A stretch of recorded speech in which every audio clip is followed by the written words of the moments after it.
everyone. This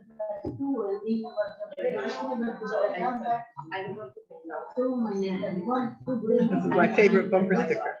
So, I should talk about the parsha. I thought, well, I should talk about ReStarTzfat. Well, if I talk about the parsha and I'm really good, maybe next week, next Shabbos, when we read it, you'll remember what I said. And maybe if I'm really good the next year, you'll remember what I said. But then I decided I want to talk about something more tweety. So I think it's amazing that we have so many classes at the Bas Medrash, but we don't really have a mechanism for sharing what we learn with each other in those various classes. So I thought I'm going to share with you what we do in our 11 o'clock in Dvar Shalom group, because I really love it. We've all been wondering, so that's very good. What are they doing over there anyway? What are we doing over there? But I don't want it to be boring for the people that have already done it. So we're going to do a little background. Since Hanukkah, we started doing his teachings on Kedoshim Tihiyu. I don't really want to translate it because there's a quirk in Hebrew that the future tense and the imperative, what is called in English imperative, the command form are pretty much the same. So you can't really know whether this is a command or just something that's going to happen in the future, a prediction or promise. So my Rebbe, Shlomo Carlebach, always said if you want to know about something in Torah, you have to go to what he called the headquarters of that topic, which is the first time it shows up in Torah, in Chumash. So when's the first time that Kedusha shows up in Torah? Kedusha shows up in Torah. When we have the first mention of Kedusha. Very good. Very good. Bereshit, third chapter, Bereshit. Vayevarech Elokim et Yom Hashvi'i vayikadesh oto. So Hashem doesn't sit us down and say, my darling children, we need to have a little talk about Kedusha. Like, we get it all by inference. We're never told what it is. We're never told this is what Kedusha means. It's all derived from context, right? So Rashi says two things. One, he says, Yom HaShishi, what's the sixth? What other sixth do we have that's very important to us? Sivan, who said that? Very good. So Rashi says it was that the world was created for the 6th of Sivan, for the sake of Matan Torah. And God blessed the 6th, finished his work on the 6th, meaning the culmination of God's creation is Matan Torah. But then he also brings this kind of strange midrash that he says that it has to do with the man. That there's two parts to this. Vayevarech, vayikadesh. He blessed it and made it holy. So are those two separate things, or are those one thing? Like, there's discussion among the various Mefarshim. Does it mean that the blessing that God blessed Shabbos with is that it's holy? Or is it he blessed it with one thing and he made it holy with something else? So the story of the man is that, or this midrash about the man is that during the week, everybody got 1 omer per person, and on the 6th day, they got 2 omers, and it would keep until Shabbos.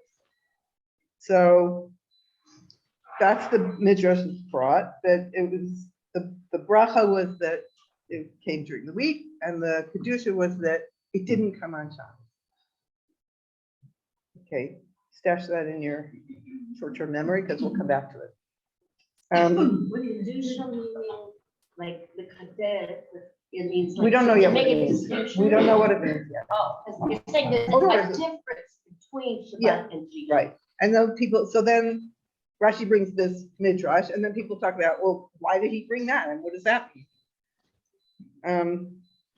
So, and then Rashi says, that the text is written about the future. That it's when he says, Vayikachehu means in the future, when the man came, then the blessing would be that it didn't fall on Shabbos. The Kedusha would be that it didn't fall on Shabbos. The blessing is that it fell during the week, and the Kedusha is that it didn't fall on Shabbos. Okay, well, yes, true, but the Midrash also disagrees. There's lots of different opinions in the Midrash, which is one of the reasons I love it. Midrash says, no, Shabbos has intrinsic Kedusha. And he brings the mashal of a ring that's made for a king. It's beautiful, it's gold, but it's missing one thing. It doesn't have the chotem.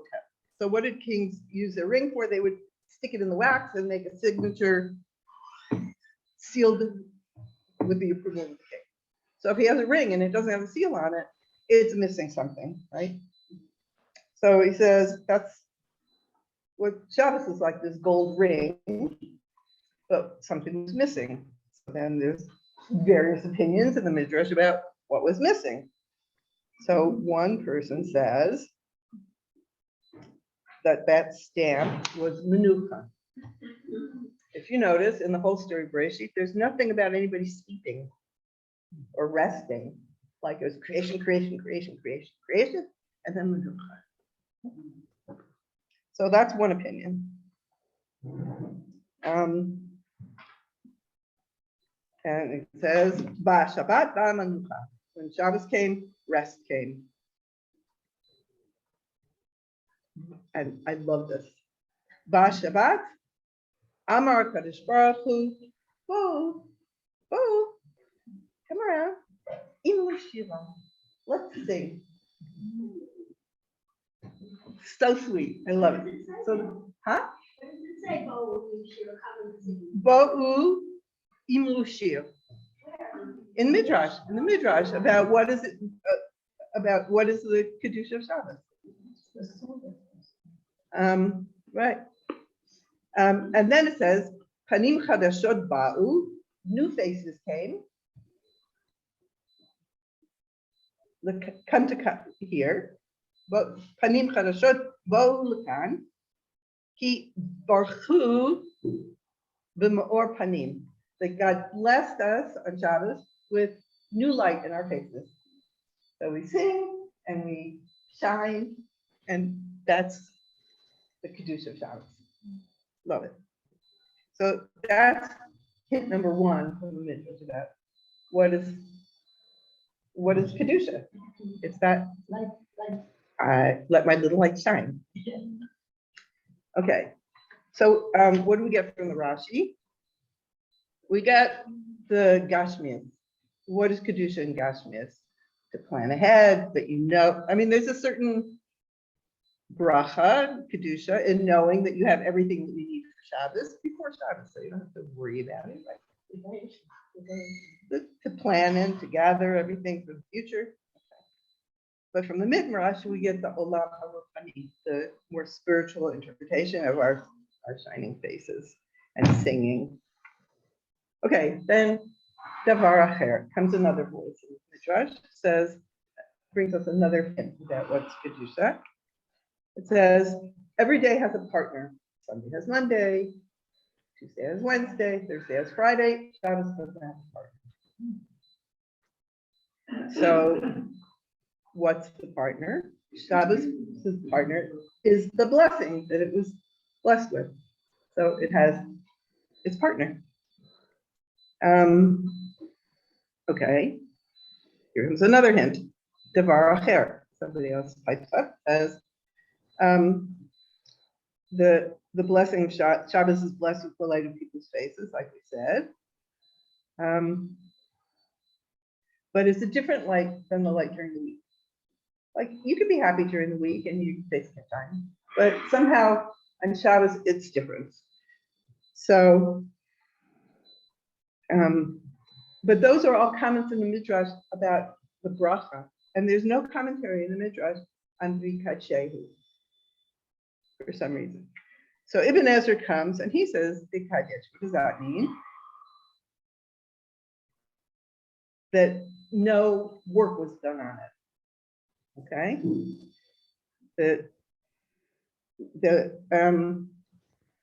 He takes issue with the statement from Rashi that it's done for the future. He says, no, the Kedusha is the extra strength that we get on Shabbos from resting and not to expend that kind of Gashmi's energy in the world.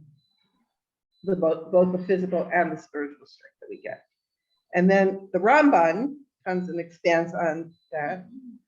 First he brings the Rashi and then the Ibn Ezra, and then he says, but the truth is that the bracha of Shabbos comes from, or maybe it is, the source of all brachot, Yesod Olam.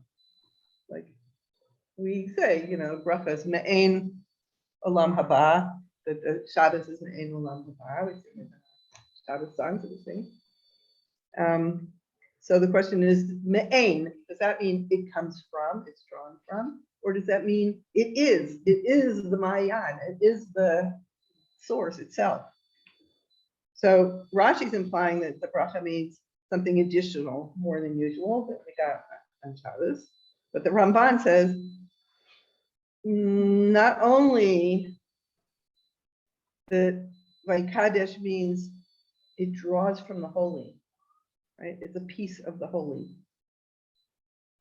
So the Rambam says, if you understand my words, then you understand that the Ben Zug, that the partner, the story about Shabbos' partner from the Midrash, that we, Knesset Yisrael, we're Shabbos' partner. Okay. Next, the first explicit definition is Rabbeinu Bachai. He disagrees with Rashi also. He says, very sweetly, he says, with all due respect, he's not right. He says it refers, when he says that it refers to the future. That the blessing is the light. But his chiddush is that it doesn't say, Vayhi Erev Vayhi Boker, about Shabbos. Like all the other days of the week, it says Vayhi Erev Vayhi Boker. He says the light on Shabbos is equal during the day and the night. There's no difference between that different Shabbos light between day and night.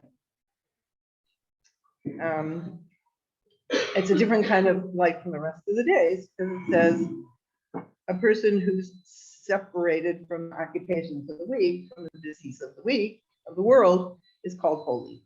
So that's the first explicit definition of what holy means. That you're separated from the busyness of the world. So to Israel, separated from the Goyim, is called Goy Kadosh. And Kadoshim to you. So, and he says on Shabbos, it's like during the week, it's like your neshama is not at home, it's on the road. And on Shabbos, your neshama is at home. That's the mashal that he brings. Okay. Then the Ohev Yisrael also brings a Rashi. And he says, yes, it really is a bracha to know Erev Shabbos, that you have everything that you're going to need. But what is the Kedusha? We have the bracha, but what's the Kedusha? Why is it holy that the man didn't come down on Shabbos? Why is that the Kedusha, that it didn't come down? He says, you would think that such a high, special, pure, holy food like man, it would be appropriate for it to come down on Shabbos. Right? Like, why is it appropriate for it to come down during the week? You think maybe it would even come down only on Shabbos. It's such like And last for the rest of the week. And lasts for the rest of the week. Right. Such a spiritual food. He says, but that's from our point of view.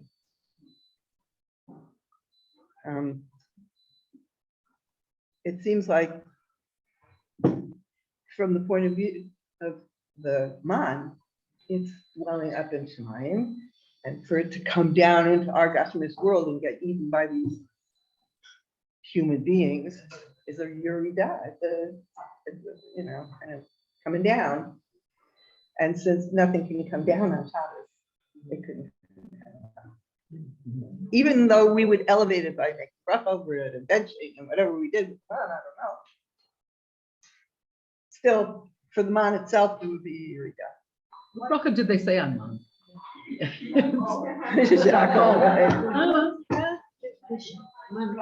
Right.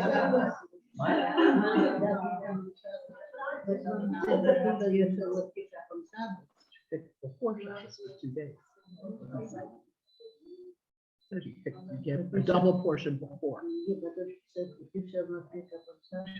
Okay, so then he says also,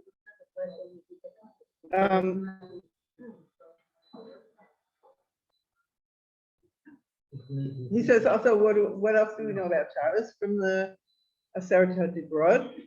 We say, Ki sheshet yamim asa Hashem et hashamayim et haaretz v'et kol asher bam v'yinach b'yom hashvi'i v'al kain beirach Hashem et yom hashabat v'kadshehu. So he says we can tell from this. He says, with an enlightened heart, I love this phrase, he says, with an enlightened heart and applied seichel, apply our intellect, we can explain that clearly the creation was not made just for the first 6 days, right? Like there's some theory that God made the creation and after 6 days, that was it. It's going to be, been there, done that, Gemara. But we see from the Kiddush that he said, no, it was intended to continue, and that the Shabbos brings down the heat for the next week, that the world should continue to exist. Okay, what do I have until 10? Oh. What? No, you have another minute. Oh, no, You're over. too bad. Okay, so now, we didn't even get to the Dvar Torah, but now I got organized. So, okay, so he starts off by saying the 2 things that we most strive to attain Kedusha in are food and sex. Kosher food creates kosher blood, which creates a kosher, because the food creates our life, gives us life, and the life is in the blood, right? So if we create kosher blood from kosher food, so then it brings Kedusha into our lives. And Kedusha in relationships means not indulging one's baser instincts, not dissimilar from kosher food, and raising up your desire to Hashem.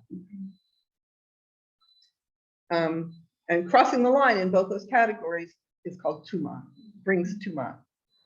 And exactly the things that made Hashem chase the people who were in the land before us out were those things that brought Tumah. Okay. So far he expressed all these efforts in the negative. Don't do this, don't do that, don't do forbidden people, don't eat forbidden food, don't eat, nevela, don't. So how do we come to a positive state of Kedusha through not doing? It seems contradictory, right? You think doing a positive action would bring a positive result, not doing negative action to bring a positive result. So he says, "V'hit kadashtem v'yitem kadoshim." That's one of the commandments about how we should be holy. Make yourselves holy and you'll be holy. So because now we go back to what I said about grammar. Is a commandment? Hit kadashtem, you should make yourself holy, or is it a promise? The commandment is hit kadashtem, but it's a statement of cause and effect. Like if you do this, then it's a natural effect that that's what's going to happen. If you will be holy, you'll be holy. Right. If you right, and it's like with Shabbos that it's the bracha and the kedusha are interconnected. That the bracha brings the kedusha, and the kedusha is that the bracha was given, right?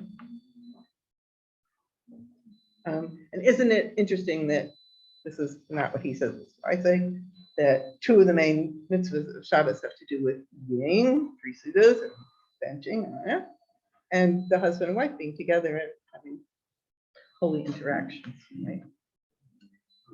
So how can Hashem make this promise of Kedusha that, so it says, the source of the Kedusha of Am Yisrael comes from the fact that we are part of Hashem. Chelek Hashem Amo. One of the statements in Torah. We, Am Yisrael, are part of Hashem. And our neshamas are carved from the Kisei HaKavod, from God's throne. Whatever that means, it means that we are innately connected to Kedusha. There's something that's within us. The power to be holy is in us. And so he says, I'm skipping, it's clear that as Jews, if we guard ourselves from polluting, from making tumah, the Kedusha that's in us, then we'll be Kodesh. It's there, it's within us, it's innate. And it's just up to us to protect it. Okay, then he ups the ante. He says, it seems clear in the explanation of Kedoshim that it means not just to act holy, to really be holy, be in your essence, in your bones. It says, etzem shel Kedusha. So etzem in Hebrew means your bones, right? And it means your essence, and it means your sense of self, smooth, right? So he says, we're chips off the old block. We're Chelek Elokam Imal, and as a nation, we're part of him. So skip. He says, without this head start, we wouldn't be able to do it. But the Goyim cannot, they can do all kinds of wonderful things, but they can't be holy. Only because we have this connection to be holy. And he says, it's like fruit. Like if you have one rotten apple, it can spoil the whole bushel. Like Kedusha is not, it's like, can't be a little bit pregnant. Right? Like you are or you aren't. Same thing with Kedusha, you are or you aren't. So he says this includes all aspects. Your body, your limbs, your heart, and your mind.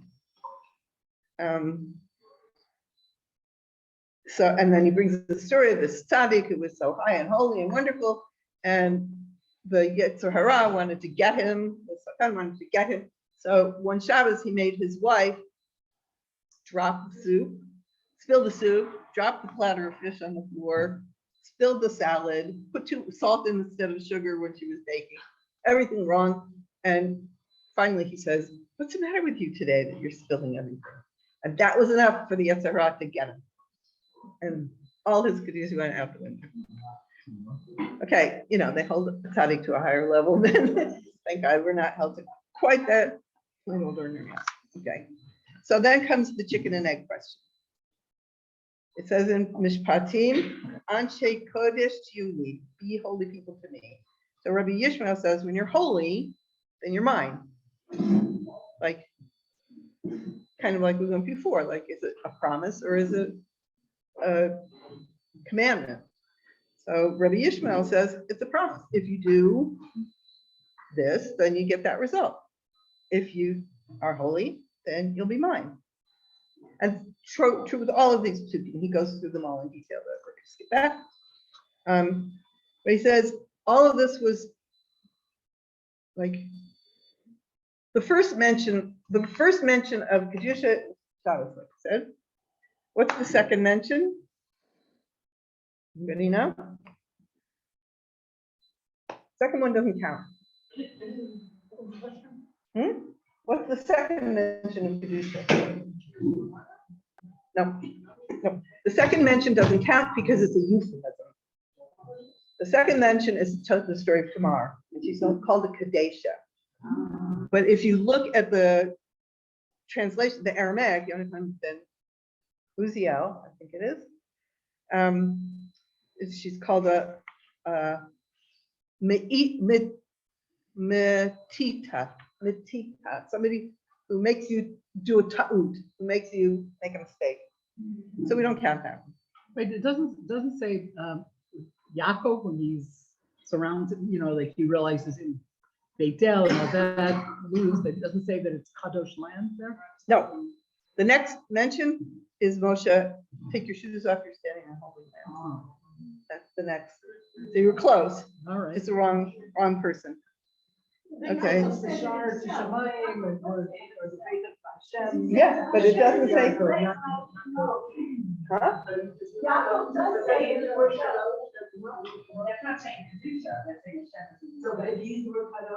No. Look it up. I'd be happy to be corrected. Okay. So it said so the Dvar Shalom says something that I never thought of before. He says the avot, we never mention, a person is never mentioned as being holy until after Matan Torah. The avot are described as yashar. They have all kinds of great characteristics, but they're not all kadosh.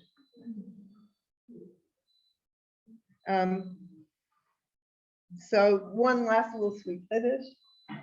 He says, you asked, he says that Kedusha applies to Olam Shana Nefesh, to the physical world, to the time, and to spirituality. The person. To the person, Nefesh.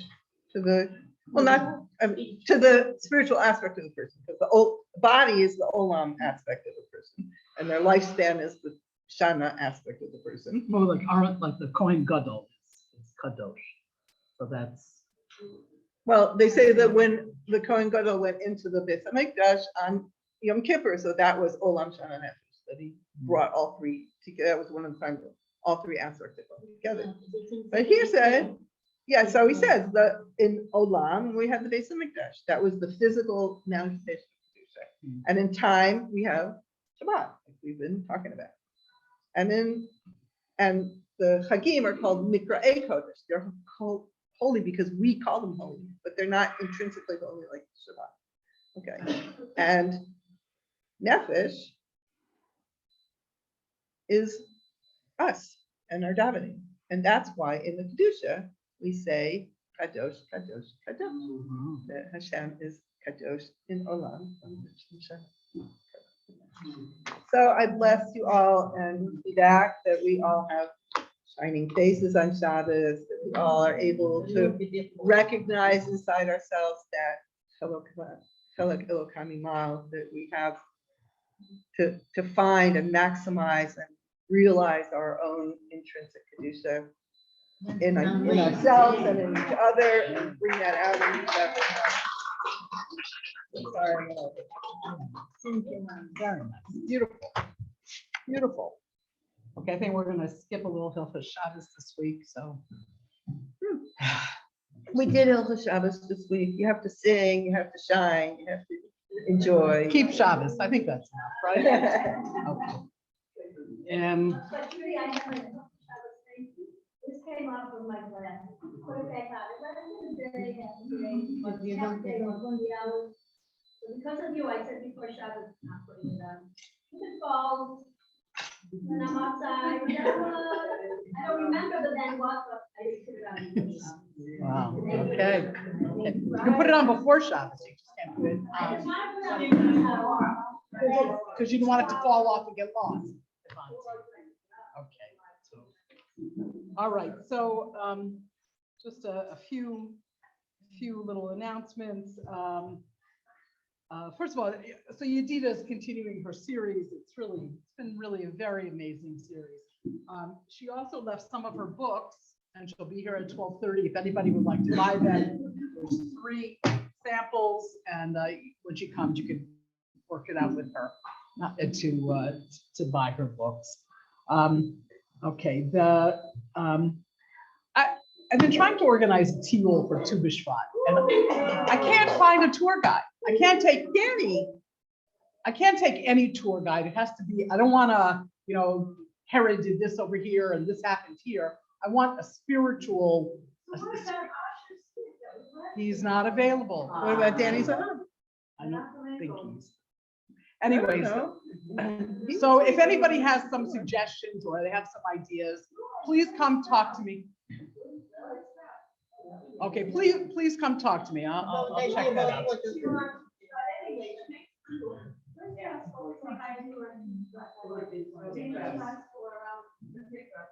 Tikva? Idea about what? A tour guide for everybody wants to go on this teal instead of learning. That's why it has to be a Torah person who can teach Torah, not just like, because we're going to give up a day of learning to do this. Of course. So it has to be a day of learning, not just, like walking in the woods. Does Mayor Glazer do that kind of deal? He does. The last time it was a good guy. He's not available. He's the first one I called. Never wrote. That was awesome. That was an awesome. Okay, that's a good idea. My child always takes school lunch, so maybe that's not a great idea. Would you do it on? Well, it's a Monday, so we're doing it. That's how it is. But She doesn't do it necessarily. Yeah, it's all right. okay.